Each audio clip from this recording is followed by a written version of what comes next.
গরম গরম এক থালা ভাত আর সঙ্গে 2 পিস পটলের দোলমা, তুমি কিন্তু 3 পিসও খেয়ে নিতে পারো। তখন আর তোমার মাছ মাংস কিচ্ছু লাগবে না। বাড়িতে যদি ঠিক এইভাবেই বানিয়ে ফেলো নিরামিষ পটলের দোলমা, পটলের পেটগুলো ফাঁকা করে নিয়ে কিন্তু ঠিক এভাবেই ডোবা তেলে ভেজে তুলে নিচ্ছি। পুর বানানোর জন্য কড়াইতে সর্ষের তেল গরম করে জিরে তেজপাতা শুকনো লঙ্কা ফোড়ন দিয়ে প্রথমেই কিছুটা টমেটো কুচি দিয়ে দিলাম আদা বাটা। তারপর এক এক করে পরিমাণ মতো নুন, মিষ্টি, শুকনো লঙ্কার গুঁড়ো আর হলুদ গুঁড়ো দিয়ে ভালো করে মশলাটা কষিয়ে নেবো যাতে আদার কাঁচা গন্ধটা চলে যায়। আর তারপরেই দিয়ে দিলাম ভিজিয়ে রাখা ছোলার ডাল বাটা। তোমরা ডাল খেতে না চাইলে আলু সেদ্ধও ব্যবহার করতে পারো। আর কিছুটা হাত দিয়ে গুঁড়িয়ে দিলাম মেথি পাতা। অনেক সময় পুরটা নরম থেকে যায়, তাই পুরটাকে টাইট করার জন্য ব্যবহার করলাম ছোলার ছাতু। আর তোমাদের সময় থাকলে কিন্তু পুরটাকে কড়াইতেই নাড়িয়ে চাড়িয়ে শুকিয়ে নিতে পারো। এবার কিন্তু দিয়ে দেবো ম্যাশ করে রাখা পনির। ভালো করে পুরটাকে নাড়াচাড়া করে মিশিয়ে নিয়ে নুন ঝাল মিষ্টি চেক করে নিতে ভুলো না কিন্তু। এবার নামানোর আগে দিয়ে দেবো ঘি আর গরম মশলার গুঁড়ো। এই পুরের মধ্যে কিন্তু আমরা ভাজা কাজু কিশমিশও ব্যবহার করেছি, তোমরা চাইলে স্কিপও করতে পারো। এবার একটা একটা করে পটলের মধ্যে সুন্দর করে পুরটাকে ভরে নিয়ে সাজিয়ে নিয়েছি। এবার আমাদের গ্রেভি বানাতে হবে। তার জন্য কড়াইতে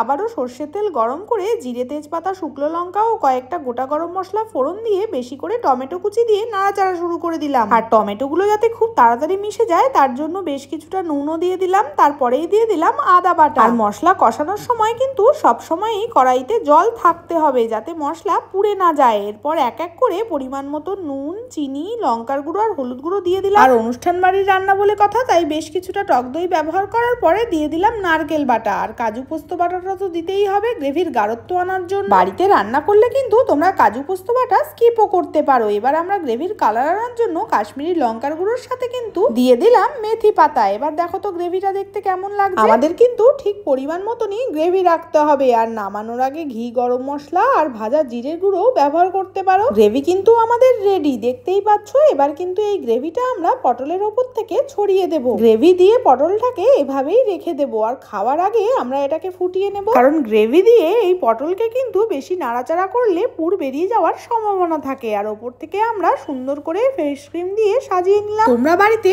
কে কিভাবে নিরামিষ পটলের দোলমা বানিয়ে থাকো অবশ্যই আমাকে কমেন্ট করে জানিও। আর এরকম রেসিপি ভিডিও দেখতে ভালো লেগে থাকলে আমাদের ইউটিউব চ্যানেলটি সাবস্ক্রাইব করে আর পেজটি ফলো করে পাশে থেকো।